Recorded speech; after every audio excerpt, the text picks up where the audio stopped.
feel like there's someone down there that doesn't have a fork right now. I'm going to begin with a video here that it's just a few moments long that I would invite you to watch with me. It's a video that the National Church made around a ministry that I was a part of at a church that I led in Venice Beach, Santa Monica area of Los Angeles. This video was made almost 10 years ago. And whenever I watch it these days, my first reaction is like, oh my gosh, like I was so tired when they made that video. And now that I'm 10 years older, I'm just like, oh, I looked pretty good back then. They shot that video the day before I left for a 4-month sabbatical, graciously provided by the Clergy Renewal Project out of the Lilly Fund. And of the 4 months, I spent 2 of those months in the state of Wyoming. I spent about a month here with my family, climbing, fly fishing, doing some therapeutic horseback riding with my older kiddo. And then I spent a month walking around the Wind River Range. So it's neat to see, at least for me, from my vantage point, how these 2 places where I've most recently served intersect. So let me show you a little video here. Laundry Love is really the modern day foot washing. Laundry Love is basically a group of people who gather together once a month in a laundromat to facilitate the laundry of folks who are homeless or in need or in transitional housing, folks who otherwise wouldn't be able to afford to have their laundry done. We literally are doing a maximum of 600 loads of laundry each month. Not only does it benefit this community of people, but it also takes the worst day for a small business owner and turns it into his or her best day. THADS was formed in order for the church to reach out to a group of folks who would never otherwise darken the door of one of our traditional parishes. We have had a few guests from Laundry Love come to our church, but that's not the point. What we're doing is building our church from the inside by serving this constituency of people. That's what we feel like our call, our mission is, to make a love-spreading difference in the community in which we're situated and beyond. There's a level of vulnerability that you have to engage in order just to walk in, because it's a little chaotic and it's pretty extroverted, and sometimes it's kind of scary in a good way. There's a lot of love in the room, but there's also a lot of courage in the room too. What we've seen is our church has just really come alive with this opportunity to serve in our community in a very practical way. It's just a really right time for communion, for the development of like real deeper relational intimacy that you see taking place in the middle of a laundromat in Venice Beach on a Monday night. One of the themes that we adopted early on at THADS is people are the new program. Any church of any size could pull off a Laundry Love. People have come to volunteer at Laundry Love, and then they've said like they've made relationships with people and have helped facilitate them finding housing. So the idea is that the program exists so that it would be an incubator for more personal, love-spreading, difference-making mission in our own individual lives. I feel very strongly that this is the modern-day foot washing. You know, this is where we have an opportunity to get down and engage people on a level where they need to be served. There's this real development of connection and relationship that goes back and forth. And for some reason, washing machines and dryers really bring people together.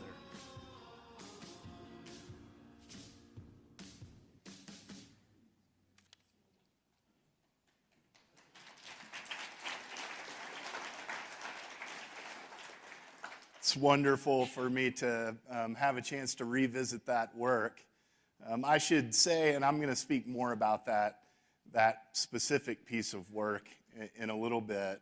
I should say, if you have been around this convention as long as I have, which is for the last 5 years, then you have some sense that this is not my first time as a speaker at a diocesan convention. 5 years ago, I was down the street in my truck in the car wash, in the middle of the car wash. That cycle, and up pops up on the screen, Jessica Reynolds. And I had that feeling of like, wow, like I have been here for like 5 minutes and I'm already in trouble. Like, so I answered the phone and Jessica was like, hey, what are you doing? And I was like, well, if it's noisy, if it sounds like I'm in the middle of a hurricane, I'm literally in the car wash right now getting my truck washed. And she was like, hey, so the diocesan convention speaker has had a health emergency. This is 2 days before my first convention in the state of Wyoming. Has had a health emergency, and the bishop thought maybe you could be our keynote speaker. And I think there was probably a pregnant pause on the end of the phone for a second, and I said to Jessica, I was like, well, okay. Can I ask you a question? She said, yeah, sure. And I said, is this something that I could say no to?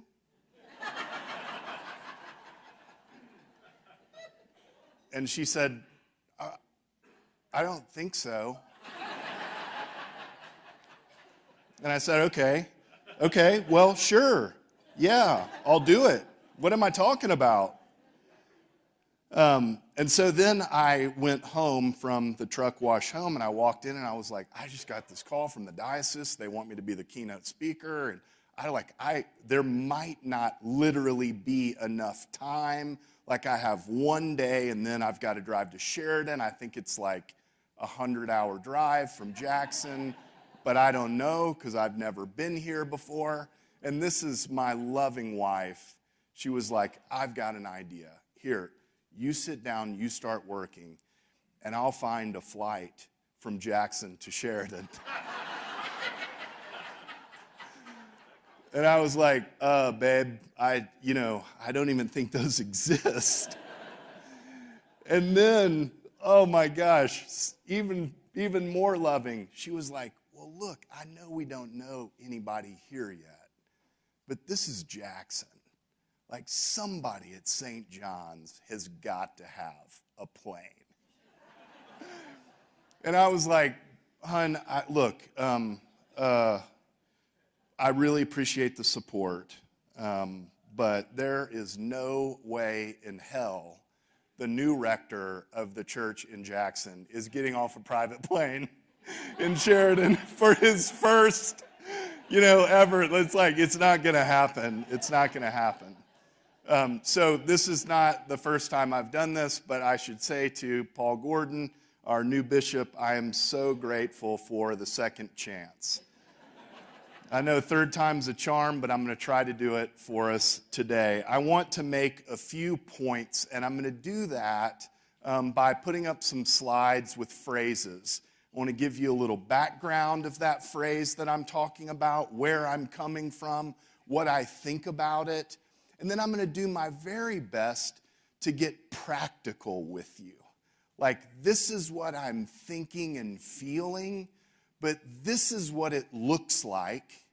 This is what that phrase looks like when it's embodied in our church, when we put those ideas or those feelings to work. It won't be perfect. What I would also warn you about is the concept is the concept, and I believe that it will fit your context. But I'm not sure the way that it's practically embodied here, or the way that it was practically embodied in Venice Beach, will actually fit your context. So if you're thinking, oh great, Jimmy's going to tell us some cool stuff, and then he's going to tell us what to do, please disavow yourself of that thought. I'm going to give you a concept. I'm going to teach you how I and we have been thinking and acting over the course of the last 15 or so years. But I want you, because you are the ones who are fluent in your context, to think about what it might look like when it's embodied in your context. Cool? Cool. I want to say one more thing. And, you know, it was kind of nice to have Brian. I know Brian's in a meeting right now. It's kind of nice to have Brian here. I picked Brian up with my friend Rob at the airport last night. And Brian reminded me of our mutual friend Skip, who, as he mentioned, recently died. And I'd kind of forgotten about our connection there. And then somewhat ironically, the friend Rob that I was with, who now lives in Wyoming, but lived in California and was a part of our church in California together, was the one who introduced me to Skip. And when Brian and I were talking, I was like, oh my God, Skip, I love Skip. And I remember this moment when Skip and I were first meeting each other. He invited me to lunch. We met at this Jewish deli in Culver City, California, on the west side of LA called Roll and Rye.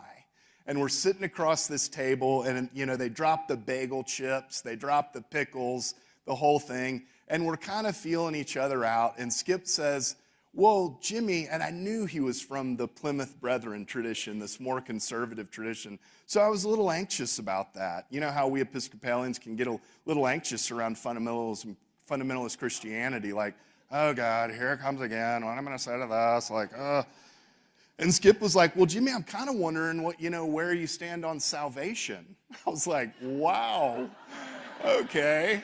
Can I get my iced tea first? And it was just one of those moments where you want to be integrated, right? And so I was just like, well, honesty is the best approach here, and transparency. And I was like, well, here's the deal, Skip. When it comes to salvation, I'm kind of an all dogs go to heaven guy, even D-O-double-G dogs. And Skip across the table kind of nodded his head. And I was like, well, where do you come down on salvation? And he was like, well, let me put it this way. He was like, okay, Jimmy, if you were Osama bin Laden and you're sitting across from me at the table in Roll and Rye, I'd say, Mr. bin Laden, I've got some good news and some bad news. The good news is you're going to heaven. The bad news is you're going today.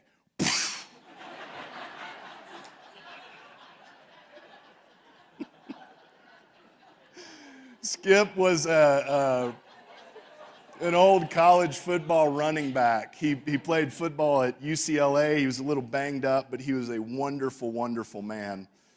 Brian told you today that he was going to tell you some tough stuff, and he did tell us some tough stuff in a really gentle and non-anxious way. We heard some truth that was hard truth. Sometimes when I come to speak in places like this, I'm aware that I might ruffle some feathers as I talk about our tradition a little bit. I mean no offense.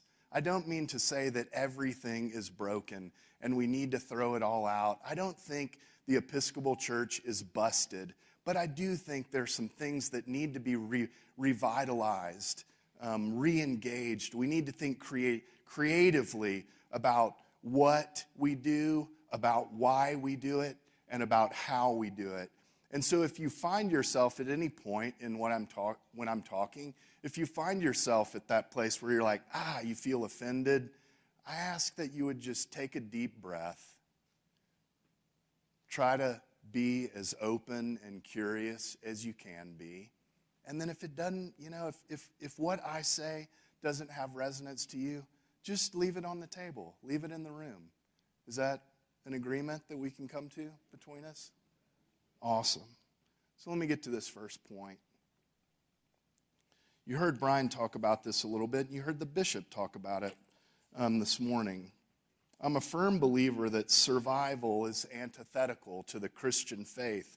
I think one of the mistakes that we're making across the church in our work of stewarding the church right now is refusing to accept the reality that in this particular wave of reform, in this particular era that we find ourselves in, that some of our churches will die. Some will survive, many will die. But refusing to accept this reality feels to me like a refusal to accept the narrative arc of the guiding story that we have attached ourselves to and those before us for the last 2,000 years. Some of us are going to make it out of this thing, this reform, okay. And some of us are not. But that's fine. Here we sit in the hand of an unfailingly competent and wholly devoted God. I'll tell you about my first day on the job as a newly ordained person. I was at the University of Texas at Austin. The bishop had put me there as the campus minister. I had not ever set foot in the Episcopal Student Center, not one day. There was some controversy happening before I arrived, and when I came to interview, they were just like, sorry, you can't go down there right now. So I went down to this office. I was meeting with the bishop upstairs before, and the bishop was actually my rector as I was growing up. And he told me, look, Jimmy, here's the deal. You're either going to be a good campus minister at the University of Texas or you're going to be the last. It's like, that's encouraging. Honestly, it was just the right thing to say to someone with my temperament. But I went down to the student center and I was all by myself trying to find where my office might be. The place was in massive decline. It was a total disaster, an utter dump. It was literally rat infested. My first day on the job, you know, the clergy shirts still have the folds from the packaging down. I'm sitting on my office, and you know how it is when there are rodents around where you're like, you look up, like, did I see what I think I saw? Yep, rats. There were maggots in a pot on the counter in the kitchen. There was trash and debris all over the place. For the next 2 weeks, I didn't wear a collar to work. I wore shorts and a t-shirt and tennis shoes, and I cleaned the place out. It took me 2 weeks to clean it out. I made a deal with a guy who was a caretaker of a house across the street. His name was Aubrey. I was like, Aubrey, every day at the end of the day, there's going to be a pile of trash right by the door. If you haul away that pile of trash in the afternoon or evening, I will pay you $50 every single day. And he did. We cleaned that place up. I went back to the bishop, and I said, look, we've got to rebuild. This place has some serious problems, and we've got to rebuild it. And I need some help. I need some resource. He's like, what do you need? I was like, I need $250,000. And he was like, whoa. And he said something to me that has stuck with me for the entirety of my ministry. And 100% of the time, in my experience, it has been true. He said, Jimmy, money follows mission. If you get the mission right, I promise you that the resource to carry it out will flow to the church. And that has been one of the guiding principles of my life. We have this unspoken, unofficial, or well, I should say, it's not unspoken. It's spoken by me and some of the rest of us from the pulpit, but it is an unofficial mission at St. John's Episcopal Church. And it is not that our church survives or that our church even flourishes. It is that we cover this valley with love like snow covers it in the wintertime.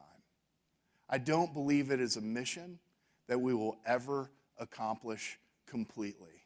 But we are having one hell of a time trying to make it happen. That Laundry Love video that you just witnessed is a perfect example of putting mission first. Rather than focusing first on our own Sunday congregation when we were building this community called Fads in Santa Monica, rather than focusing on our own Sunday congregation, we focused on doing the love work in the community that surrounded our church. And that just happened to be on a Thursday night in a huge laundromat on the corner of Lincoln and Rose in Venice Beach, California. It is true that many of the people who volunteered on those Thursday evenings came from our Sunday morning congregations. It is also true that many of those clients, those guests that we served on Thursday, came to populate the seats in our church on Sunday morning. It was messy and uncontrolled and chaotic, and one of the most beautiful and loving things I have ever been a part of.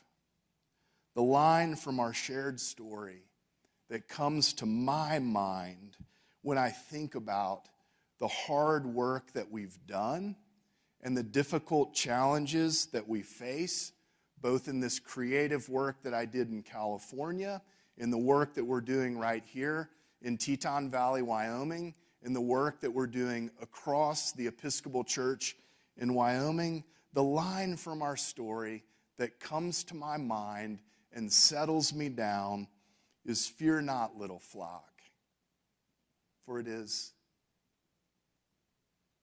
your Father's good will to give you the kingdom." Survival is antithetical to the Christian faith, but resurrection is the reframing we hope for. It's okay. Whenever we're trying to survive, we fail at creativity.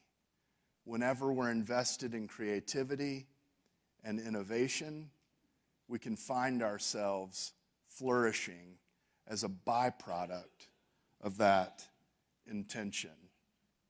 That's the first point I would like to make. I know in seminary they talk about the 3-point sermon when you're in those homiletic classes, and really, I'm a believer in the 1-point sermon, but today I'm going to give you guys about 9 points.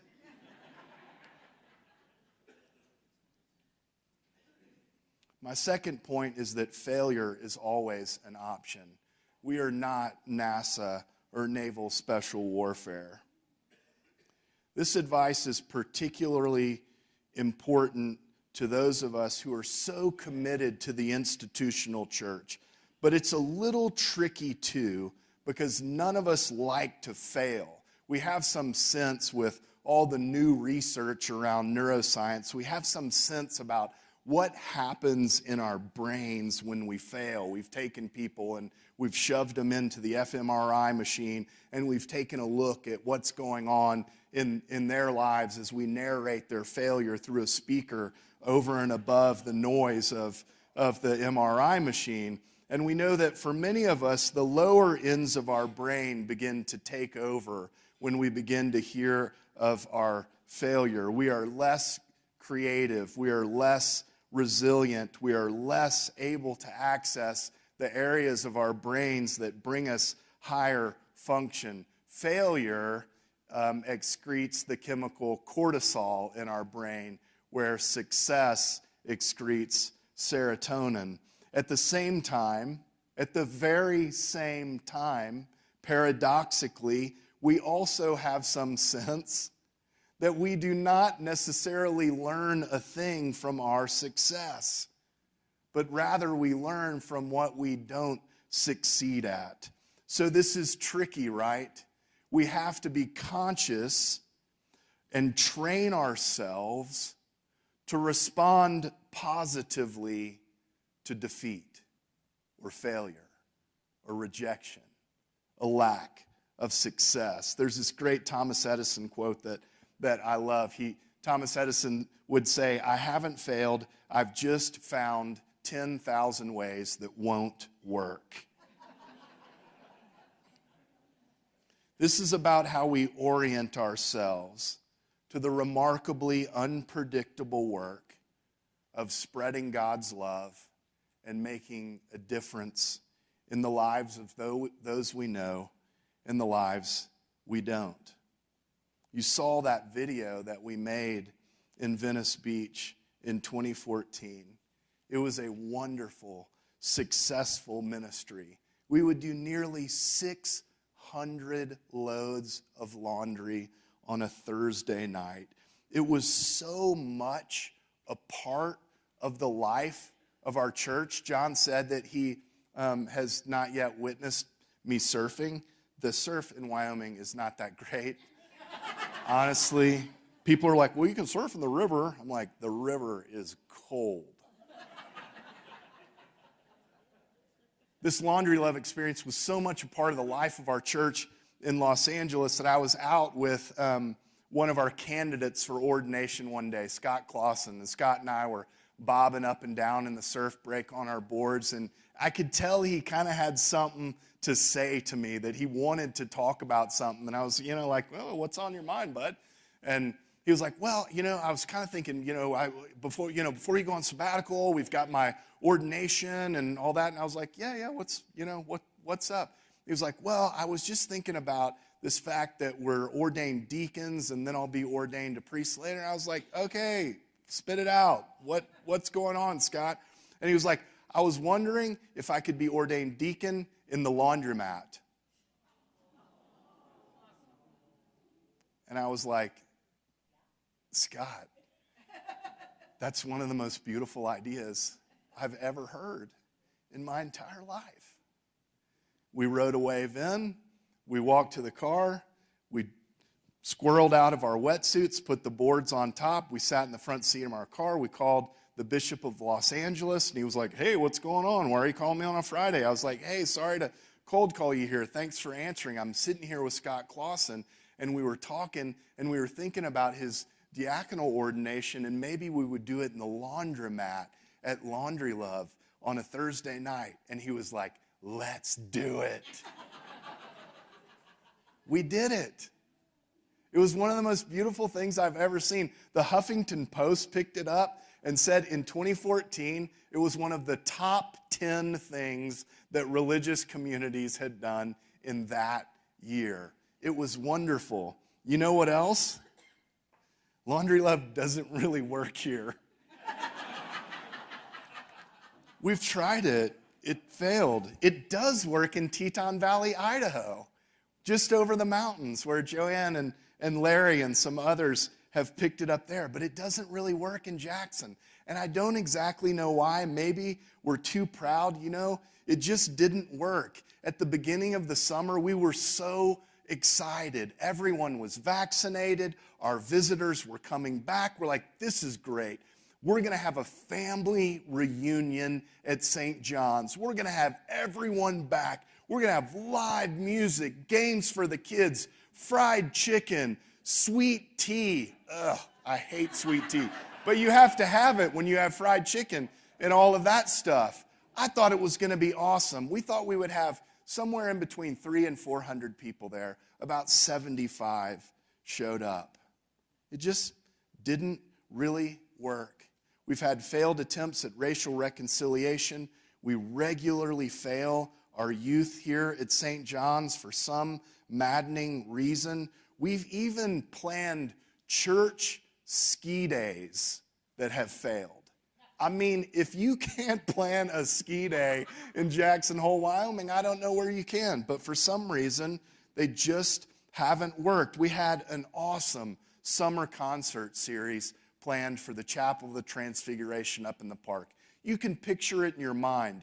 That late summer light, the sun going down over the Tetons, all the windows of that chapel open, kids climbing in out of the windows, picnics, just a super awesome live music. Nope, doesn't work.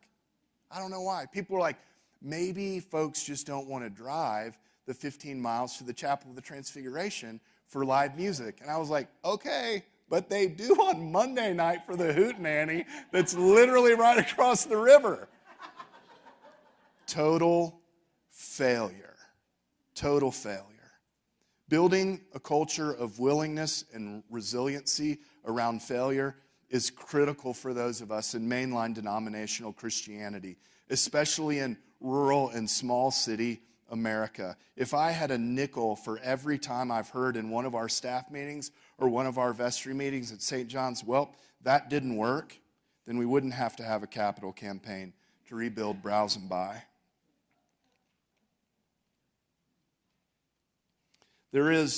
I also want to make mention, there is throughout the culture of Silicon Valley this concept of fail fast. Have you heard this? Like you just if you're going to fail, just fail quickly and start something over again. And I have a slightly different take on that wisdom. You can fail as quickly or as slowly as you would like, because if eternity really is eternity, then here we sit in it. Right? Eternity is not future-based. It's not based in the past. It's just right here and right now. I do firmly believe that adopting a relationship to failure that is positive rather than negative puts us in a more secure position to find success in this new era downstream. But we have to be able to laugh at ourselves too. Next point, you heard it on the video, maybe you missed it. People are the new program. A year into my work at Thad's, a colleague from my former church, All Saints Beverly Hills, asked me, well, what have you learned? What have you learned from your first year at Thad's? And I just sort of blurted out to him. I don't know where it came from, but I said, people are the new program. We spent so much time at All Saints Beverly Hills trying to craft the perfect program that would attract that just right constituency that we really felt like we were missing. We spent so much time in the laboratory, so to speak, that we were forgetting about the real human needs that were right in front of us. We were intent upon discovering the next best program. And when I went to Thad's, we just abandoned that quest. Part of it was necessity. We didn't have a building of our own. We were so spread out in this gigantic city of Los Angeles.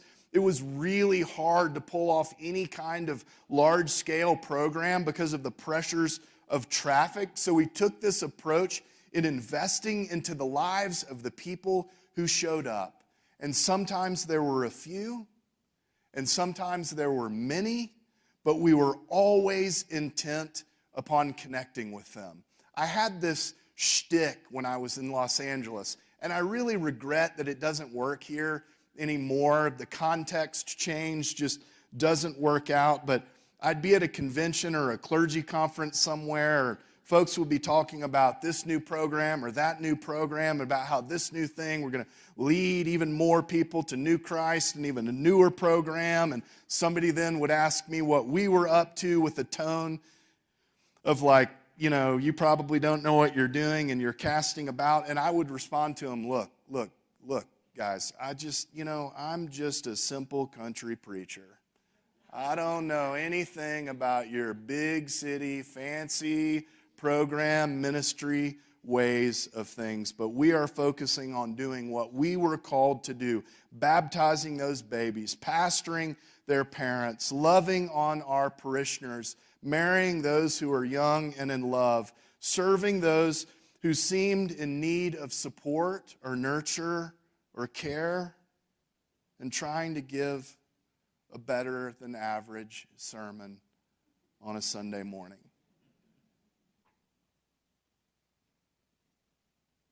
It ain't rocket science, y'all. It's not. It's love. It always comes down to love. Wyoming, we are in the perfect position to adopt this concept. People are the new program. Clergy, leaders, get out of the lab and on to the playing field. Because there are people who need your nurture, your attention, your care. And this is the work that Jesus left for us. And while I cannot assure you of the results of embodying this concept, I can assure you of a beautiful life that is well lived. People are the new program.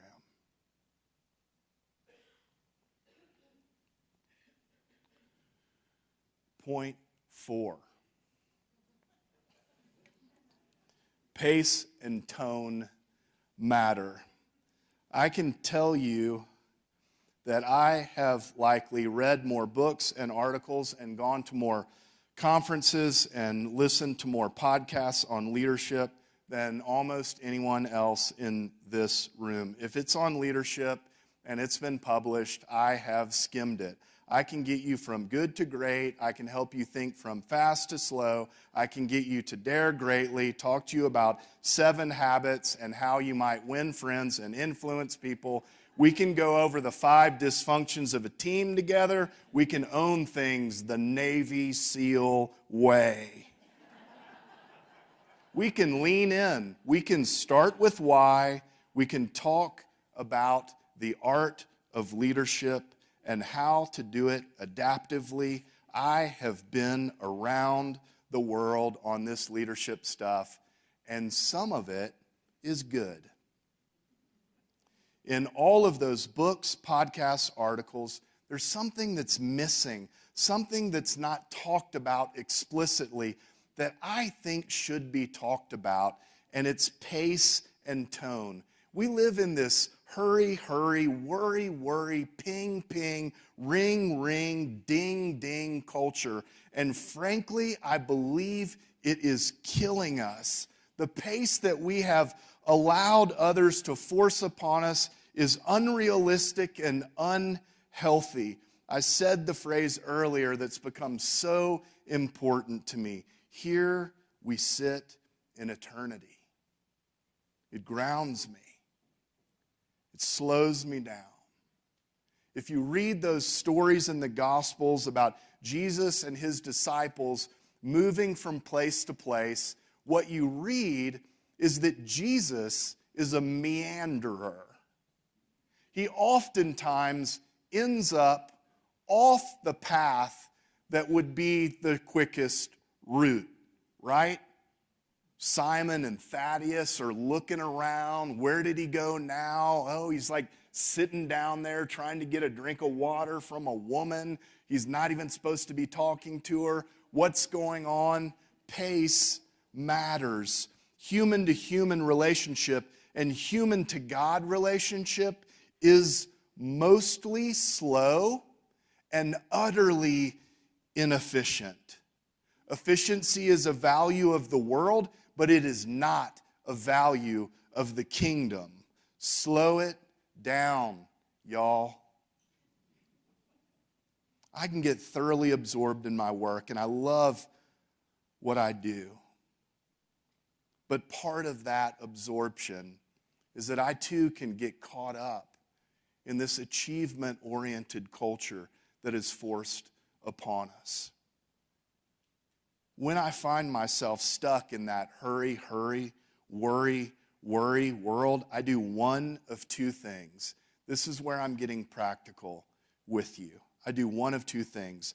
If I have a little time, I grab a cup of coffee or a cup of soup, and I get in my truck, and I drive away from St. John's, up, if these windows were open, I drive up the road, up to the National Wildlife Art Museum. I climb their driveway, and I go to their employee parking lot, and I turn my truck, and I park my truck, and I let the meandering flat creek and all of the beautiful expanse of the National Elk Refuge and Crystal Butte just explode through my windshield, and it calms my soul.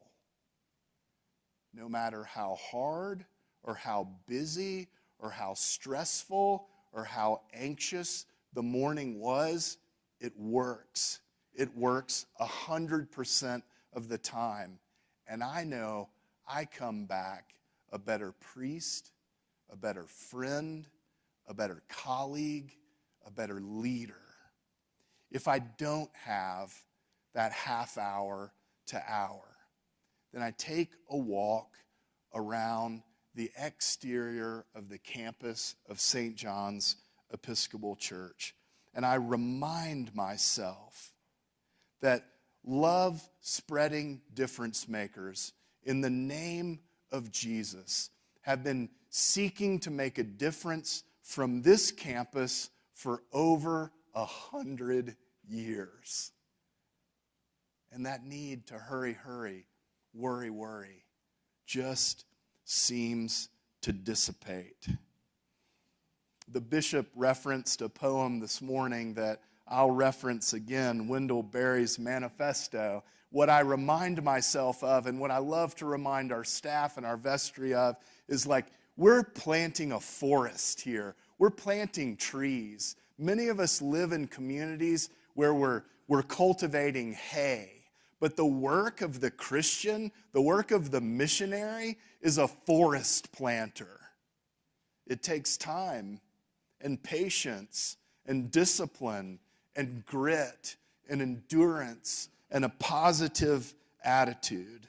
So pace is obvious here. The way that we pace our work is important. Tone may be a little less obvious, but just as important. If I were to ask you, what does your church sound like on a Sunday morning? Or what does your website sound like? Or what do your email communications sound like? Or what does that conversation that happens in the parish hall at coffee hour sound like? Would you know what I'm talking about? Have you ever heard the faint praise that people give the Episcopal Church? I hate it. Maybe you love it. Maybe you've given it before. I hate it. One of the things I like most about the Episcopal Church, Jimmy, is that wherever I go to church, I can have the exact same experience. Ah! That makes me want to tear my hair out. I love common prayer, and I'm committed to it, but our churches should sound like we sound. They should sound like our own context. We're not McDonald's, and we don't aspire to be McDonald's. Our churches should be animated by the people that populate them and the context in which they sit. The Episcopal Church in Douglas should sound like Douglas. The Episcopal Church in Cheyenne should sound like Cheyenne. Rick has been in Cheyenne for 16 years. If St. Mark's doesn't sound a little bit like Rick, Rick's not working hard enough. Right? Sometimes we think like that's ego involved or something. I'm like, no, it should sound like you. Let me give you a practical example of what the tone of St. John's Episcopal Church sounds like on Sunday morning. I do this little shtick when I welcome people. Let me try it on for a sec. Let's see if I can get into the mode here. Hey, and to those of you who are visiting our church this morning, I want to give you a warm welcome to St. John's. Those of us who live here have a real sense that on the Sunday morning in Teton Valley, Wyoming, there are many, many ways to connect to God. But we are grateful that you have chosen to connect to God in the midst of our church. Thank you for coming. If you're visiting here and you're just passing through, I should let you know you're sitting in a room with an awful lot of inside information at Jackson Hole. But here's the deal. Nobody's going to tell you their secret fishing spot. in the summertime. Nobody's going to tell you where their powder stash is in the wintertime, so don't ask. But if you're looking for a relatively flat hike because you came here from sea level or you want a good cheeseburger, we're happy to point you in the right direction. If you're just moving to town and you're making our town home, we want to let you know that there's always room for one more at our table. Pace and tone matter. A warm, inviting, non-anxious tone is essential for our communities of faith. It's always yes until it's no. Beyond pace and tone, there's this orientation, right? How we orient ourselves to the world is of critical importance. Have you ever worked for or with an organization whose orientation is always no? I remember at All Saints Beverly Hills when I first got there, we get the phone call from somebody and it would be like, ring, ring, hey, Jimmy, hey, it's Bob. Hey, listen, we're having a little celebration for Martha's birthday on Saturday. I'm wondering if I could borrow 2 round tables and a couple chairs from church. Hey, it seems like a good idea to me, but I need to go down and ask because I'm not in charge of the facilities, whatever. Walk down the hall. Hey, Bob and Marcia, like birthday party. Like, no. The church does not loan out tables. We never do. No, come on. I just don't see Jesus running a shop like that. It's always yes until it's no. Don't hear what I'm not saying, and this is especially important for church people, particularly the martyrs among us. I didn't say it's always yes. I said it's always yes until it's no. Clear boundaries are fine and helpful. When I think of the phrase from the story that embodies this, I think, consider the lilies of the field. They neither sow nor spin, and yet the Father dresses them in the finest of all garments. 7, we're serious about what we do, but we don't take ourselves too seriously.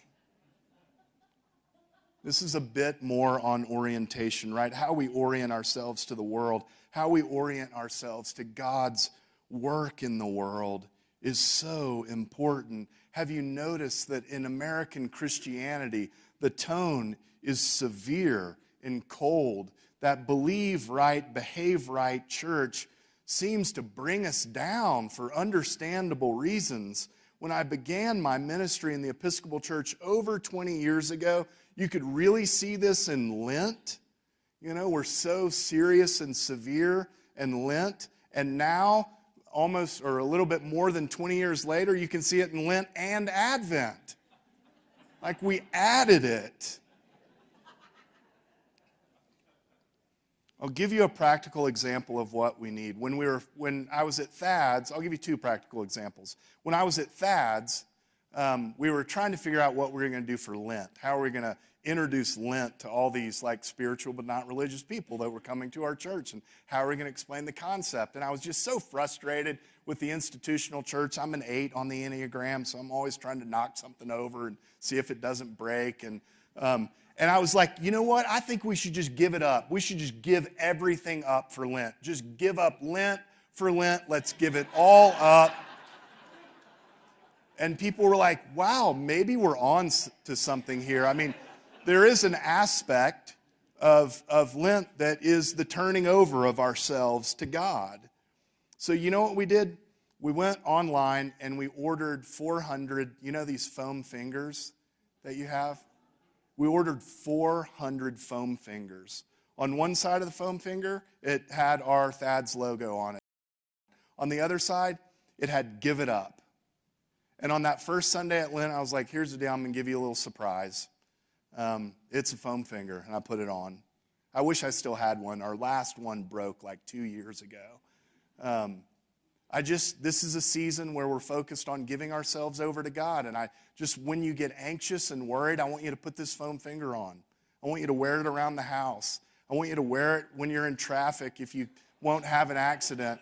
Take it to the office, and when you get there and you find yourself anxious and worried, put on that foam finger and give it all up to God. To this very day, I still have my friends call and they'll talk about being anxious about something, and they're like, I guess I'm just going to have to foam finger that.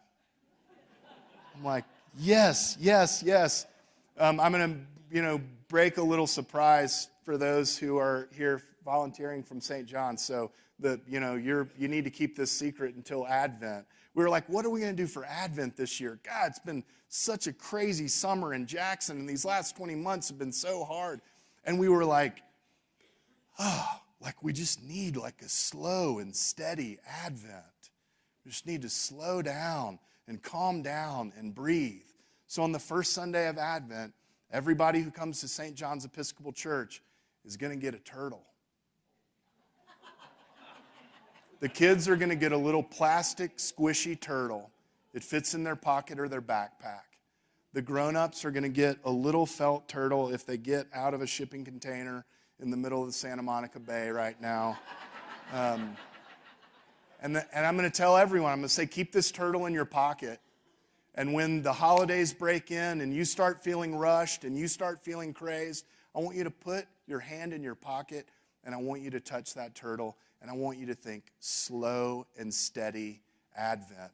On the fourth Sunday of Advent, those adults are going to get a ribbon and a Christmas ornament hanger. And on the ribbon, it's going to say slow and steady, and they get to turn their turtle into an ornament that can hang on their tree so that they might be reminded that every year during this time, we should have a slow and steady Advent. We're serious about what we do. We are inviting people into a serious spiritual discipline.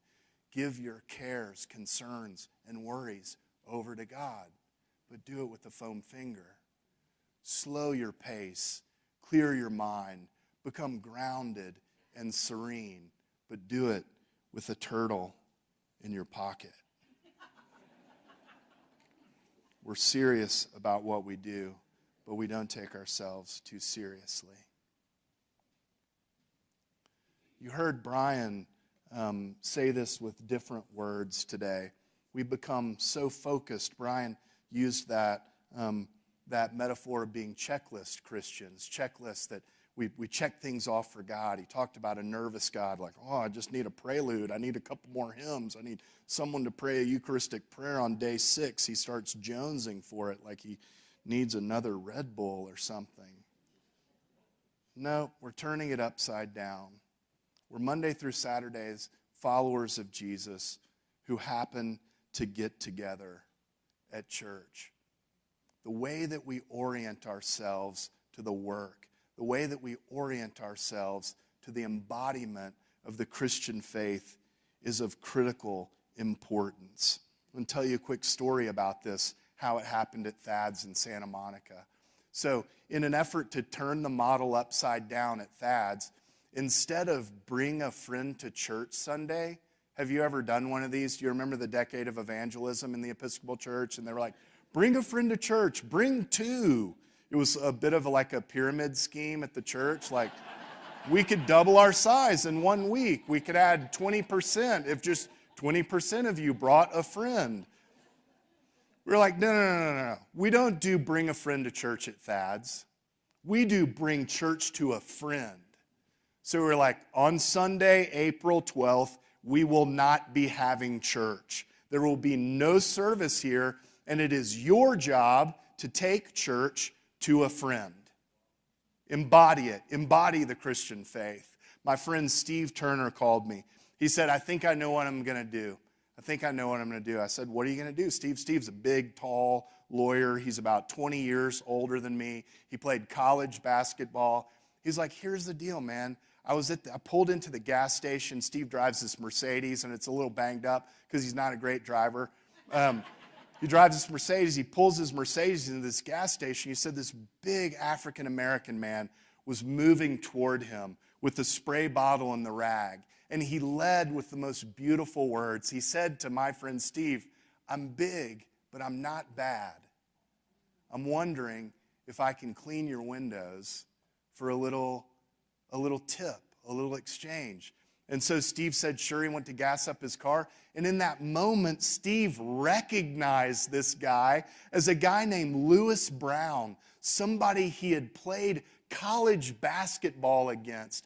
Lewis had flunked out of the NBA and flunked out of the Italian league because he had a drug problem.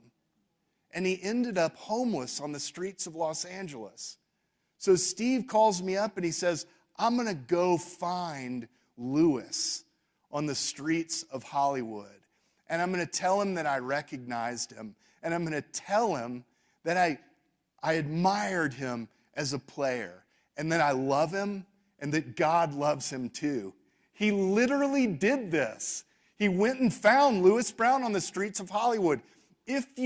Because I only have like 3 minutes left, if you Google Stephen Turner and Lewis Brown New York Times, you will find an article that was on the front page of New York Times about Steve Turner's ongoing, long-standing relationship with his friend Lewis Brown. Lewis had not talked to his mother or his sister for over 20 years, and Steve eventually called Lewis's mother on his cell phone and handed the phone to Lewis. And they spoke for the first time in 20 years. Tragically, a couple days after Lewis spoke to his mother and his sister for the first time, Lewis had a heart attack on the streets of Hollywood and died where he had lived for over 20 years. But he died knowing that he was loved. A little kiddo at our church, Deacon, when we told that story to the church, said, that's the most beautiful story I've ever heard. We're Monday through Saturday followers of Jesus who happen to get together on Sunday. My last point, and it's around on your tables because Marilyn helped me make the point. We're building the kingdom, not a church. Jesus came simply to communicate to each of us that we are beloved and that there is a kingdom of a hand all around us, inside of us, and that it is happening right now. And our lives can be lives of deep meaning and purpose, where we can become more ourselves than we ever imagined ourselves being.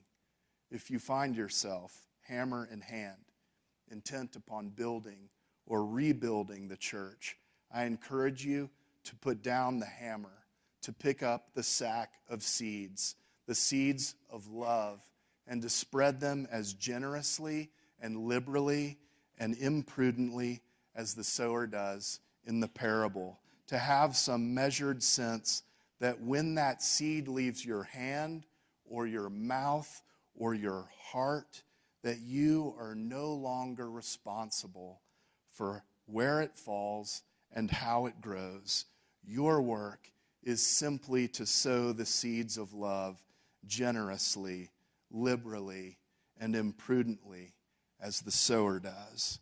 Before I stop, I want to show you one more thing.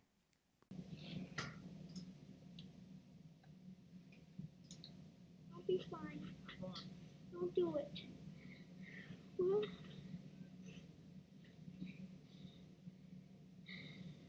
here goes something, I guess. Okay, I can do this. I'm gonna jump. Whoa, my ski's slipping off. Remember, never snowplow, okay?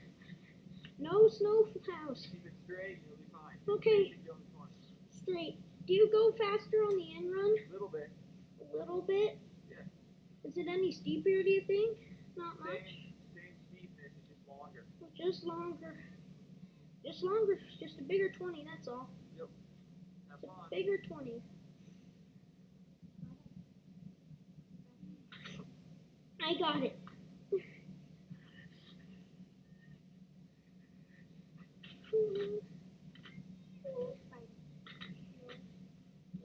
Okay. Here. I go.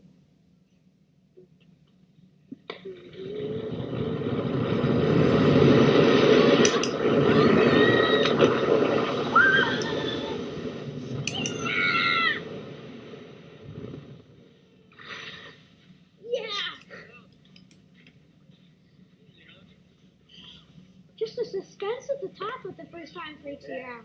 That's the only thing. It's so fun. Huh? 60 seems like nothing now. Whoa! That's the kind of courage we need. That's the kind of passion we need. The courage and passion of a 7-year-old girl in order to engage the work that we have in front of us. Thank you for listening to me.